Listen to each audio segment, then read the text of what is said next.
அனைவருக்கும் வணக்கங்க. இன்னைக்கு திருநெல்வேலி மாநகரில் உள்ளம் தேடி இல்லம் நாடு என்று பூத் முகவர்களுடைய ஆலோசனை கூட்டத்தில் பங்கேற்பதற்காக நான் வந்திருக்கிறேன். இன்று மாலை ராதாபுரத்தில் மக்களை தேடி மக்கள் தலைவருடைய ரத யாத்திரையும் இருக்கிறது. நாளை கன்னியாகுமரி மாவட்டம் முழுவதும் 2-3 நாட்களுக்கு அந்த பணிகளை நான் செய்ய இருக்கிறேன். அந்த வகையில் இன்னைக்கு மாநகரில் உங்கள் அனைவரையும் சந்தித்ததில் உண்மையில் மகிழ்ச்சி அடைகிறேன். நீண்ட நெடிய நாட்களுக்கு பிறகு சந்திக்கிறோம். அது மட்டும் இல்லை, இன்றைக்கு 2026 தேர்தல் வர இருக்கிறதுனால அனைத்து இடங்களிலுமே மக்கள் அனைவரும் கூட்டணியை பற்றியும் யார் யாருடன் கூட்டணி என்பதை பற்றியும் அனைத்து ஊடகங்களும் இன்னைக்கு மும்முரமாக செய்திகளை போட்டுக்கிட்டு இருக்கீங்க. அந்த வகையில் என்னுடைய ஊடக மக்களாகிய உங்களை சந்தித்ததில் மகிழ்ச்சி. நீங்க இப்ப எல்லாமே நான் மீட்டிங்கே சொல்லிட்டேன். கோயிலுக்கு போயிட்டு வந்தேன், தாமிரபரணி ஆற்றை பத்தி, இங்க இருக்கின்ற சாலைகளை பத்தி, ஊழலை பத்தி எல்லாமே சொல்லிட்டேன். நாங்க அடுத்த தேர்தல் முடிச்சு வரும்போது நிச்சயம் நம்மளுடைய திருநெல்வேலி மக்களுக்காக குரல் கொடுத்து இந்த பணிகளை செய்வோம் என்பதையும் இந்த நேரத்தில் சொல்றேன். சட்டம் ஒழுங்கு நிச்சயமாக கேள்விக்குறியாக இருக்கு, தடுக்கப்பட வேண்டும். பெண்களுடைய பாலியல் வன்கொடுமைகள் எல்லா பக்கம் நடந்துகிட்டு இருக்கு. பீகார்ல இருந்து வந்த குடும்பம் இன்னைக்கு பாலியல் வன்கொடுமையால் ஒரு குடும்பத்தையே கொலை செய்திருக்காங்க. இது மிக மிக மிக கண்டிக்கக்கூடிய ஒரு விஷயம். பிழைப்பதற்காக தமிழ்நாட்டுக்கு வந்த ஒரு குடும்பத்திற்கு நேர்ந்த கதி இனி யாருக்கும் இனிமேல் தமிழ்நாட்டில் இது மாதிரி நடக்கக்கூடாது. ஏன்னா தமிழக அரசு இரும்பு கரம் கொண்டு சட்டம் ஒழுங்கை கட்டுப்படுத்தணும். வந்தாரை வாழ வைக்கும் தமிழ்நாடு தான் நம்ம பெயர் பெற்றிருக்கோம். இது தவறு. அதே மாதிரி மதுரையில ஒரு அரசு அதிகாரி தவறை சுட்டி காட்டதுனால பெட்ரோல் ஊத்தி எரிக்கப்பட்டிருக்கார்.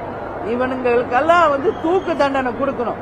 அந்த அம்மாவை எரித்தவராக அவருக்கும் சரி, ஒரு பீகார் குடும்பத்தை அழித்தவர்களுக்கும் கட்டாயம் தூக்கு தண்டனை கொடுக்கணும். அப்பதான் இனிமேல் இந்த மாதிரி நிகழ்வுகள் நடக்காது. அதே மாதிரி நேற்று பார்த்தா ஒரு உணவகத்தில் வேலை பார்க்கிற பெண்ணுக்கு பாலியல் வன்கொடுமை. திருநெல்வேலியில பார்த்தா ஸ்கூல் பிள்ளைங்க ஒருத்தர் கத்தியில எடுத்து வெட்டிக்கிறாங்க. இதுக்கெல்லாம் காரணம் டாஸ்மாக், கஞ்சா போதை விற்பனை, சட்டம் ஒழுங்குதான். இங்க ஜாதி பிரச்சனையும் அதிகமாக இருக்கு. இதெல்லாம் தடுக்கப்படணும். போகும்போது எல்லாம் என்ன கொண்டு போறோம்? கேப்டன் சொல்ற மாதிரி யாரும் போகும்போது ஒன்னும் கொண்டு போறது இல்ல. அருணா கொடியை கூட எடுத்து விட்டு தான் புதைக்கிறாங்கன்னு தலைவர் சொன்னதுதான் உண்மை. அதுதான் உண்மை. ஒரு தலைவர் கடவுள் மாதிரி வாழ்க்கை தத்துவத்தை சொல்லிட்டு போயிருக்கார். நாம் இருக்கும் காலம் ஒருத்தருக்கு ஒருத்தர் அடிச்சுக்கிட்டு போறாம ஈகோ, ஒருத்தருக்கு ஒருத்தர் போட்டி போட்டு வாழ்ந்துகிட்டு இருக்கு. இதெல்லாமே இல்லாம அனைவரும் சந்தோஷமா அமைதி பூங்காவாக தமிழ்நாடு இருக்கணும்ன்றதுதான் தேமுதிகவினுடைய எண்ணம், கோரிக்கை. எல்லாம் எல்லாருக்கும் நல்லது நடக்கணும்னு தான் நான் நினைக்கிறேன். கேட்டுக்கிறேன்.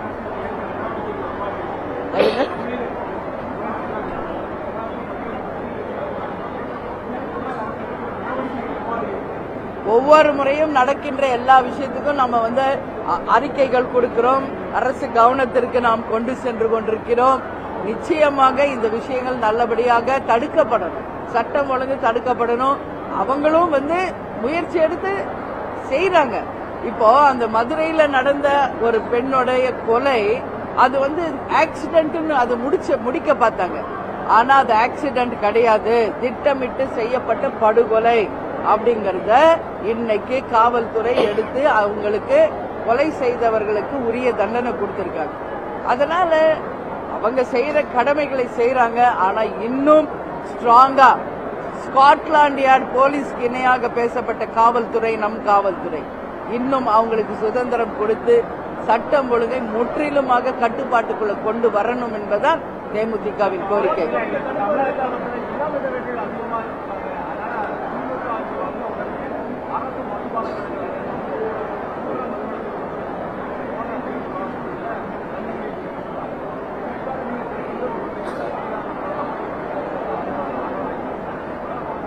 மதுபான கடைகளா? மதுபான கடைகள் இல்லைங்க. டாஸ்மாக் என்பது இன்னைக்கு நேற்று இல்லைங்க, எவ்வளவு ஆண்டு காலமா அது வந்துட்டு தான் இருக்கு. இது தடுக்கப்படணும். முற்றிலும் சாராயம் இல்லாத ஒரு தமிழ்நாடை, போதை கலாச்சாரம் இல்லாத தமிழ்நாடை உருவாக்கணும் தான் எல்லாரும் சொல்றோம், பேசுறோம். ஆனா இன்னைக்கு வரைக்கும் அது வளர்ந்துகிட்டு தான் போதே ஒழிய அதற்கு தீர்வே இல்லாத ஒரு நிலைமை தான் இருக்கு. டாஸ்மாக் ஒரு பக்கம் இருந்தாலும் கள்ளச்சாராய் ஒரு பக்கம் இருக்கு, கஞ்சா போதை ஒரு பக்கம் இருக்கு. இதெல்லாமே நிச்சயம் இருக்கக்கூடாது என்பதுதான் தேமுதிகவின் நிலைப்பாடு. ஆனா பல ஆண்டுகளாக இது தொடர்ந்து இருந்துகிட்டு தான் இருக்கு.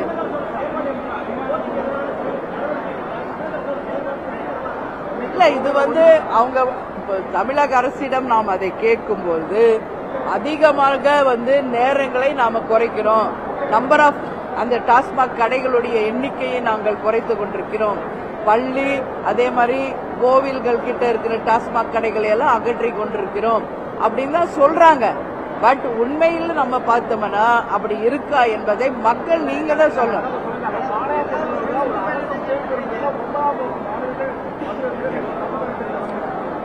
அதான் நான் சொல்றேன், ஒரு ஸ்கூல்ல இருந்து கல்லூரியில இருந்து பெண்கள்ல இருந்து இன்னைக்கு எல்லாருமே அந்த மாதிரி இருக்காங்க. இது முற்றிலும் தடுக்கப்படணும்ன்றத எங்க கருத்து சொல்றேன்.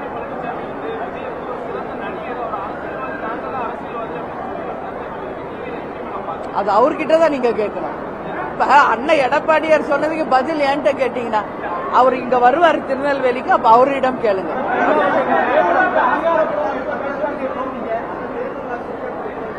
கண்டிப்பா. இப்ப நாங்க 2011 வரைக்கும் தனிச்சு போட்டிட்டோம். தேர்தல் அறிக்கை புக்கு நாங்க ரெடி பண்ணோம். கூட்டணிக்குள்ள போகும்போது கூட்டணியோடு சேர்ந்துதான் எங்களுடைய அறிக்கையும் இருக்கும். உறுதியாக நாங்கள் இடம்பெறும் கூட்டணி ஜெயிக்கும், ஆட்சி அமைக்கும். அந்த பட்சத்தில் உறுதியாக ஆட்சி அமைப்பவர்களிடம் நாங்கள் மக்கள் பிரச்சனையை எடுத்து சென்று இந்த பிரச்சனைக்கெல்லாம் நிரந்தர தீர்வு வரணும்னு கண்டிப்பா மக்களுக்காக பேசுவோம், கோரிக்கை வைப்போம். ஒருத்தர்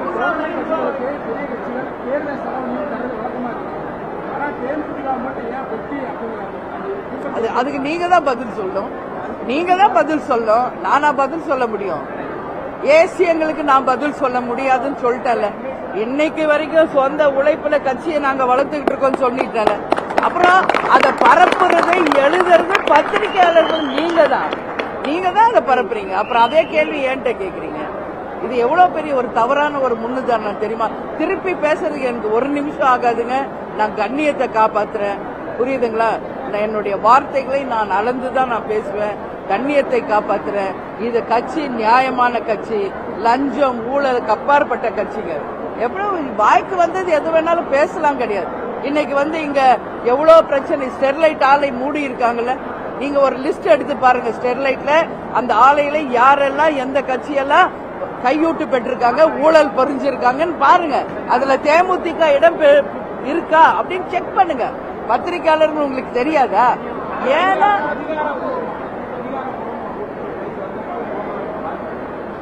அதிகாரப்பூர்வமா இப்ப என்னுடைய இல்ல. ஆமா ஆமா ஆமா இப்ப என்னுடைய பயணம் நான் போயிட்டு இருக்கேன். உங்களுக்கு பாக்குறீங்களா? இது முடியறதுக்கு 3ஆம் தேதி ஆகும்.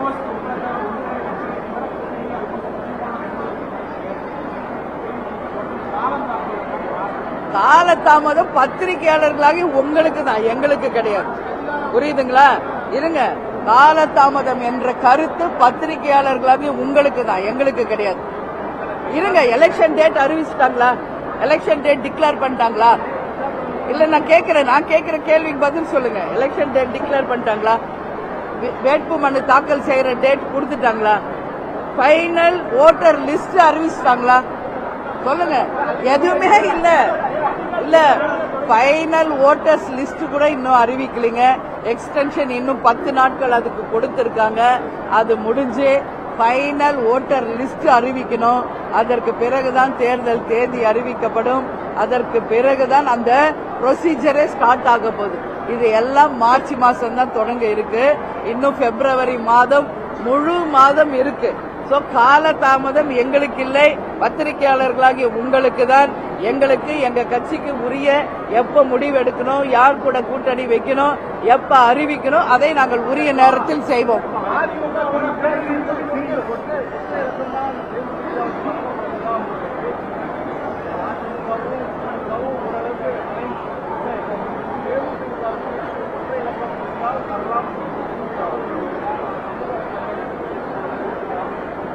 யார் சொன்னது?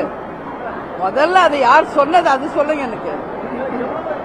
இல்லைங்க, அது யார் முதல்ல அது சொன்ன? இல்லைங்க, நீங்க சொல்றீங்க, யார் அதை சொன்னது அது சொல்லுங்க.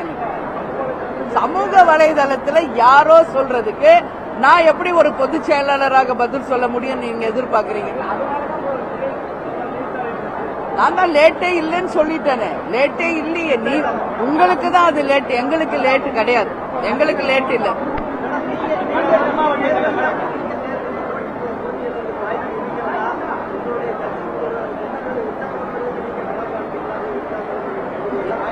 இதுவரைக்கும் தேசிய முற்போக்கு திராவிட கழகத்தில் முக்கிய நிர்வாகிகள் எல்லாருமே போட்டி போட்டிருக்கோம். கேப்டன் போட்டி போட்டிருக்கார், நான் போட்டி போட்டிருக்கேன், விஜய் பிரபாகர் போட்டி போட்டிருக்கார், சுதீஷ் போட்டி போட்டிருக்காரு, எங்களுடைய மாவட்ட செயலாளர்கள் எல்லாரும் போட்டி போட்டிருக்காங்க. அதனால இது ஒரு கேள்வியே கிடையாது. களத்துல இறங்கி விளையாடுவீங்களான்னு கேட்டீங்கன்னா, இல்ல களத்துல இறங்கி விளையாடுவீங்களான்னு விளையாடுவோம், கண்டிப்பா விளையாடுவோம். உரிய நேரம் வரும்போது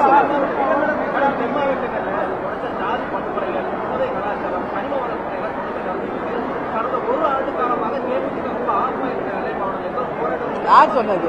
யார் புரியல, என்ன சொல்றீங்க? யார் சொன்னது? யாரு? நாங்க தாங்க களத்துல இறங்கி ஸ்பாட்டுக்கே போய் நான் தாங்க ஆய்வு பண்ணேன். நான் தான் போய் ஆய்வே பண்ணேன். அனைத்து கனிம வள கொள்ளை நடக்கிற அத்தனை இடங்களுக்கு நேரடியா நான் போய் ஆய்வு செஞ்சேன். அத்தனை இடத்துலயும் நான் ஆர்ப்பாட்டத்துக்கு நேரடியா வந்தேன். நீங்க ஒருவேளை அதை நோட் பண்ணலையா என்னன்னு தெரியல. எல்லா இடத்திலும் எந்த பிரச்சனை நடந்தாலும் அது நம்மளுடைய பட்டதாரி ஆசிரியர்களோ, செவிலியர்களோ, மருத்துவர்களோ, மாணவர்களோ யார் ஆர்ப்பாட்டத்தை கலந்துங்களோ முதல் ஆளாக நான் போய் அவங்களுக்காக குரல் கொடுக்கிறேன். அந்த இடத்துக்கு நான் சென்று பார்த்துக்கிட்டு தான் இருக்கேன். பார்க்கலன்னு சொல்லுங்க.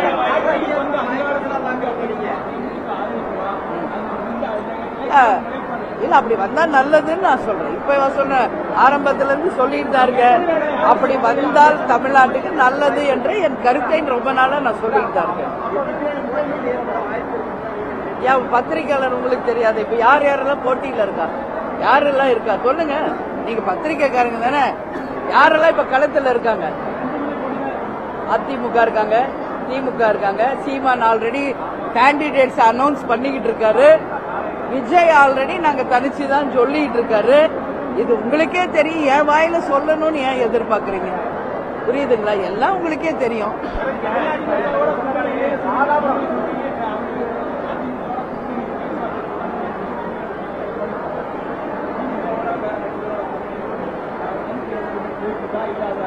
இல்ல, இதுக்கு நான் பதில் நிறைய தடவை சொல்லிட்டேன்.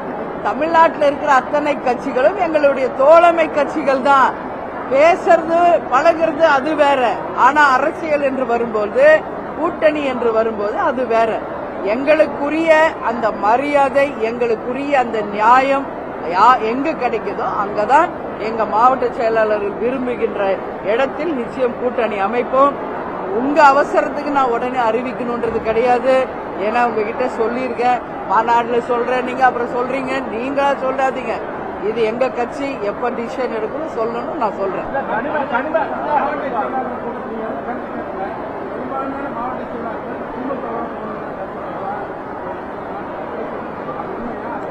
இது எங்க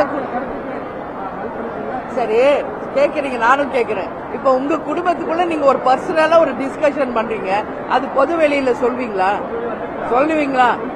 இது எங்க ஃபேமிலி. தேமுதிக என்பது எங்கள் குடும்பம். எங்க மாவட்ட கழக செயலாளர்களோடு நாங்க கலந்து பேசியதை இங்க பொது வெளியில இப்ப நான் சொல்லணும்ன்றது அவசியம் இல்லை. உரிய நேரம் வரும்போது சொல்லுவேன். அதுக்காக இப்ப நான் பர்சனலா பேசுறதெல்லாம் சொல்லுவாங்க. எது சொல்லணும் எது சொல்லக்கூடாதுன்னு ஒண்ணு இருக்குல்ல. ஆனா சொல்லுவேன், எப்ப சொல்லணுமோ அப்ப சொல்லுவேன். எதுக்கு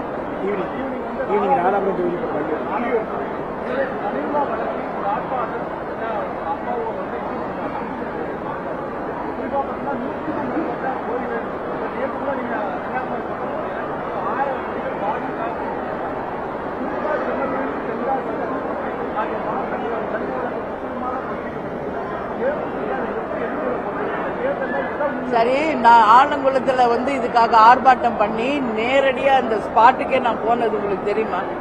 அனைத்து போலீஸை வச்சு தடுத்து என்ன அந்த இடத்துக்கு போக கூடாது, அந்த குவாரிகளை நான் நேரடியா ஆய்வு செய்ய போகிறேன் அப்படிங்கிறப்ப என்ன தடுத்தாங்க. இதெல்லாம் தெரியுமா தெரியாது உங்களுக்கு?